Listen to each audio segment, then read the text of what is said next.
በሩሲያና ዩክሬን መካከል የሚካሄደው ጦርነት ወደ አዲስ የድሮንና የሚሳኤል ጦርነት ደረጃ እየገባ ባለበት ወቅት ሩሲያ በግንባር ያላትን የአየር መከላከያ አቅም በተሻለ ስርዓቶች እያጠናከረች መሆኑ ተገለጸ። የሩሲያ መከላከያ ኢንዱስትሪ ኮርፖሬሽን ሮስቴክ በሰጠው መግለጫ አዳዲስ የፔንትሰር ኤስ ሞባይል የአየር መከላከያ ስርዓቶችንና የፔንትሰር ኤስኤምዲ ቋሚ የመከላከያ ስርዓት ለሩሲያ ጦር መላካቸውን ገልጸዋል። እንደ ኩባንያው መረጃ መሳሪያዎቹ የጦር መከላከያዎችን ካለፉ በኋላ በጦርነት ቀጠና ላይም እየተሰሩ ነው። ፔንትሰር በዋናነት ዝቅተኛና መካከለኛ ከፍታ ላይ የሚበሩ የአየር ጥቃቶች መሳሪያዎችን ለመመከት የተነደፈ የአየር መከላከያ ስርዓት ነው። ስርዓቱ ራዳር፣ የክትትል ቴክኖሎጂዎችና የሚሳኤል መሳሪያዎችን በአንድ የመከላከያ መዋቅር ያጣምራል። ይህ ከተለያዩ የአየር ስጋቶች ላይ ፈጣን ምላሽ ለመስጠት የሚያስችል እንደሆነም ሩሲያ ትገልጻለች። ይህም በዩክሬን ጦርነት የጦር ሜዳውን በእጅጉ ይቀይረዋል። በአንጻራዊ ርካሽ የሆኑ ድሮኖችን፣ በርካታ ውድ የሆኑና የጦር መሳሪያዎችን፣ የተሽከርካሪ ክፍሎችንና የጦር ሰፈሮችን ለመደብደብም እየዋሉ ናቸው። ይህም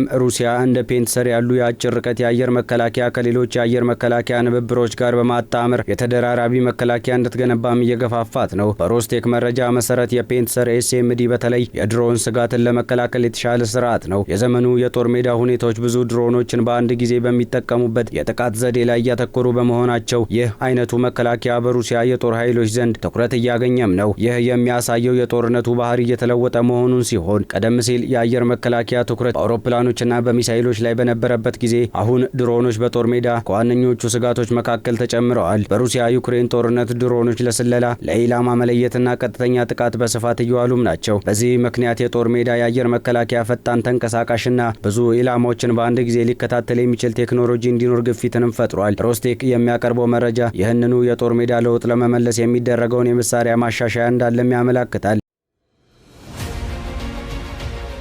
የተሻሻሉ የአየር መከላከያ ስርዓቶች ወደ ግንባር መላካቸው ሩሲያ ከድሮንና ከሚሳኤል ጥቃቶች የሚመጣውን ስጋት ለመቀነስ ተጨማሪ አቅም እያስገባች መሆኑንም ያሳያል። ነገር ግን ይህ ሩሲያ የአየር ጥቃት ሙሉ በሙሉ መከላከል ትችላለች ብሎ መተርጎም አይቻልም። የመከላከያ ስርዓቶች ውጤታማነት በተጨባጭ የጦር ሜዳ ሁኔታ፣ በሚመጡ ኢላማዎች ብዛትና አይነት እንዲሁም በሌሎች የመከላከያ ስርዓቶች ጋር በሚደረገው ቅንጅት ይወሰናል። የሩሲያ የመከላከያ አቅም መጠናከር ሞስኮ ከዩክሬን ጋር የምታደርገውን ጦርነት ለመቀጠል ያላትን የወታደራዊ አቅም ለማሳየት የሚያገለግል መልእክትም ሊሆን ይችላል። በሌላ በኩል ዩክሬን ከምዕራባውያን አጋሮች የምታገኘው የአየር መከላከያ ድጋፍን ለማሳደግ ግፊት ማድረጉን ልትቀጥልም ትችላለች። ይህም የጦር መሳሪያ ውድድሩን ከግንባር ወደ ዲፕሎማሲ ጠረጴዛም ያስፋፋዋል። የአየር መከላከያ ጉዳይ በሩሲያና ዩክሬን መካከል ብቻ የሚወሰን አይደለም። ዩክሬን የምዕራባውያንን የጦር ድጋፍ ለማግኘት ስትጠይቅ፣ ሩሲያ ደግሞ የምዕራባውያን ወታደራዊ ድጋፍ ጦርነቱን እያራዘመ ነው በሚል ትቃወማለች። በዚህ የፖለቲካ ግጭት ውስጥ አዲስ የአየር መከላከያ ስርዓቶችን ወደ ግንባር መላካቸው የሩሲያ ወታደራዊ አቅም እንዳልተዳከመ ለማሳየት የሚጠቅም የፖለቲካ መልእክትም ሊሆን ይችላል። በተቃራኒው የሩሲያ የአየር መከላከያ ማጠናከር ምዕራባውያን ለዩክሬን የሚሰጡት የአየር መከላከያ፣ የስለላና የድሮን ቴክኖሎጂ ድጋፍን እንዲያሳድጉ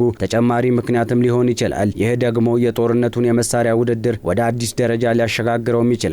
አንዱ ወገን የተሻለ ድሮን ሲያመጣ፣ ሌላው የተሻለ ጸረ ድሮን ወይም የአየር መከላከያ ስርዓት ለማምጣት ይገፋፋል። በአጠቃላይ የሮስቴክ መግለጫ የሚያሳየው ሩሲያ በዩክሬን ጦርነት ውስጥ የድሮን ስጋት እየጨመረ በመምጣቱ የግንባር አየር መከላከያዋን በተሻለ የፔንትሰር ስርዓቶች ለማጠናከር እየሞከረች መሆኑንም ነው። ዋናው ነጥብ ይህ የመሳሪያ ማሻሻያ ብቻ አይደለም። ሩሲያ በጦርነቱ የተለወጠውን የድሮን ስጋት ለመመለስ የጦር ኃይሏን ለመጠቀምና በረጅም ጊዜ የጦርነት ግፊት ውስጥ ያላትን የመከላከያ አቅም ለማሳየት የምትወስደው እርምጃ ነው ቢባልም ሩሲያ አዲስ የአየር መከላከያ ስርዓት ብቻ አልጀመረችም። ከጦርነት የተገኘውን ልምድ በመጠቀም በተለይ የድሮን ጥቃቶችን ለመመከት ያላትን የአየር መከላከያ አቅም እያሻሻለችም ነው።